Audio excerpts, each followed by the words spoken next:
আজকে আমরা কথা বলবো একটা দারুণ বাংলা ভৌতিক গল্প নিয়ে, ভুতুড়ে কারখানার রহস্য। গল্পটা দুই বন্ধুকে ঘিরে, বিশ্বজিৎ আর সাক্ষী। হ্যাঁ, যাদের পরিত্যক্ত জায়গা ঘুরে দেখার একটা নেশা ছিল বলা যেতে পারে। আর সেই নেশায় ওদের টেনে নিয়ে গেল শহরের বাইরের এক কারখানায়। বেশ কুখ্যাত জায়গা, তাই না? একদম। 50 বছর তো হবেই বন্ধ হয়ে আছে। একটা ভয়াবহ আগুনের ঘটনার পর থেকে শোনা যায় অনেক শ্রমিক মারা গেছিল। আর তারপর থেকেই লোকমুখে নানা গল্প, মানে রাতে নাকি ওখান থেকে অদ্ভুত সব আওয়াজ আসে। হ্যাঁ, কান্নার শব্দ, চিৎকার, আবার একটা ধাতব আওয়াজ, ঠং ঠং এরকম। স্থানীয়রা তো অমুখ হয়ই না রাতে, বলে যে যায় সে ফেরে না। এই সব শুনেই তো দুই বন্ধুর উৎসাহ বেড়ে গেল। সাক্ষী যদিও একটু অতটা হয়তো বিশ্বাস করতো না। ঠিক, সাক্ষী একটু সংশয়বাদী ছিল, কিন্তু বিশ্বজিৎ বেশ উত্তেজিত। প্রমাণ চাই তাদের, তাই ক্যামেরা, টর্চ সব নিয়ে শনিবার রাতে চলল অভিযানে। আচ্ছা, কারখানার কাছে পৌঁছানোর পর পরিবেশটা কেমন ছিল? একদম নিস্তব্ধ, শুধু ঝিঝি পোকার ডাক আর দূরে হয়তো কুকুরের ডাক শোনা যাচ্ছিল। ভাঙা একটা গেট, ওটা দিয়েই ঢুকলো ওরা। হ্যাঁ, আর ঢোকার পরেই নাকে এলো একটা পোড়া গন্ধ। পোড়া গন্ধ 50 বছর পরেও। হ্যাঁ, এটাই তো অদ্ভুত, যেন আগুনের স্মৃতিটা রয়ে গেছে ভেতরে। তো বলার মতো না। কালো দেওয়াল, ভাঙা ইট, লোহা লক্কর, পুরনো সব মেশিনপত্র, একটা গা ছমছমে ব্যাপার আর কি। আর সেখানেই ওরা প্রথম অস্বাভাবিক কিছু টের পেল। হ্যাঁ, ওরা ছবি তুলছিল, তখনই দূর থেকে ভেসে এলো ওই ধাতব শব্দটা, ঠং ঠং ঠং। সাক্ষী নিশ্চয় অস্বস্তি বোধ করছিল। হ্যাঁ, ওর ভালো লাগছিল না। বিশ্বজিৎ যদিও ভাবার চেষ্টা করছিল হয়তো হাওয়া বা অন্য কোনো কিছু, স্বাভাবিক কোনো কারণ।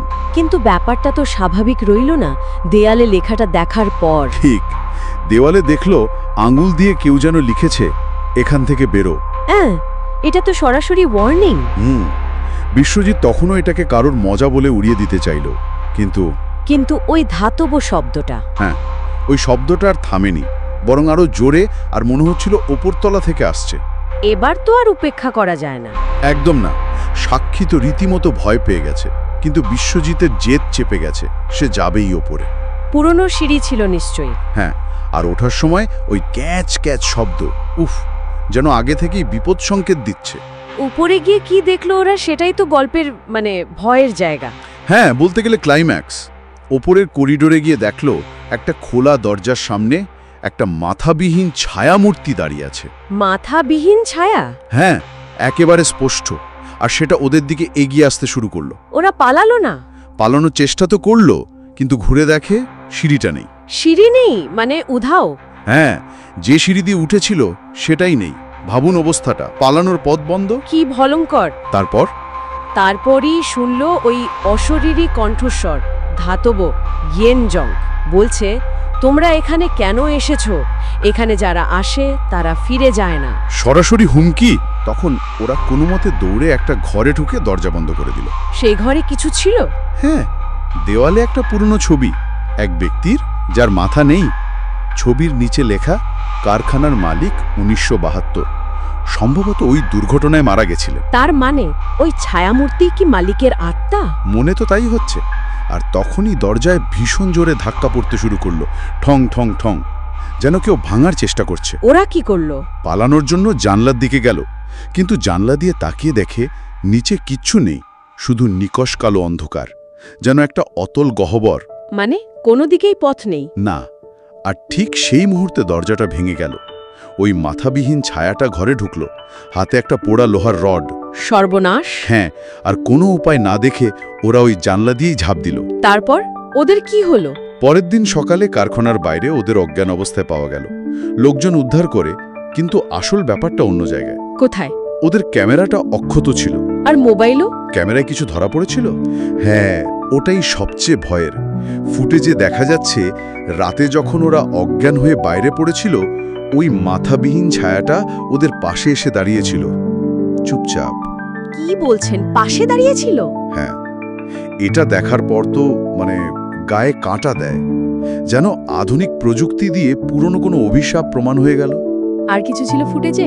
হ্যাঁ, একদম শেষে একটা ফিসফিস আওয়াজ, বলছে আবার এসো। আবার এসো, এর মানে কি? সেটাই তো রহস্য। এরপর স্বাভাবিকভাবেই ওদের জীবন পাল্টে যায়। পরিত্যক্ত জায়গা যাওয়া একেবারে বন্ধ। আর বিশ্বজিৎ, সে নাকি রাতে ঘুমের মধ্যেও এখন ওই ধাতব শব্দটা শুনতে পায়, ঠং ঠং ঠং। এই গল্পটা কিন্তু একদিকে যেমন পরিচিত ভয়ের উপাদান ব্যবহার করেছে, মানে ধরুন নির্জন জায়গা, পুরনো ট্র্যাজেডি, অদ্ভুত শব্দ, ঠিক। তেমনি আবার মনস্তাত্ত্বিক চাপটাও তৈরি করেছে। মাথাবিহীন ছায়া, সিঁড়ি উধাও হয়ে যাওয়া, ওই কণ্ঠস্বর, আর শেষে ক্যামেরার ফুটেজটা, বাস্তব আর অতিপ্রাকৃতির সীমারেখাটা যেন গুলিয়ে যায়। হ্যাঁ, বিশেষ করে ক্যামেরার ব্যাপারটা, ওটা যেন একটা প্রমাণ দিয়ে গেল, কিন্তু সব শেষে ওই প্রশ্নটাই ঘুরে ফিরে আসছে মনে। কোনটা? ওই শেষ বার্তাটা, আবার এসো, এটার আসল মানে কি হতে পারে? এটা কি নেহাতি হুমকি নাকি অন্য কিছু? এটা একটা দারুণ প্রশ্ন। হতে পারে এটা হুমকি, হতে পারে ওই অতৃপ্ত আত্মার কোনো আকুতি, কিংবা হয়তো কারখানার গভীরে আরও কোনো অন্ধকার রহস্য লুকিয়ে আছে, যার দিকে ইঙ্গিত করছে ওই বার্তাটা। এই অমীমাংসিত ব্যাপারটাই হয়তো গল্পটাকে আরও বেশি মনে রাখার মতো করে তোলে, তাই না? শ্রোতাদেরও হয়তো ভাবাবে ব্যাপারটা।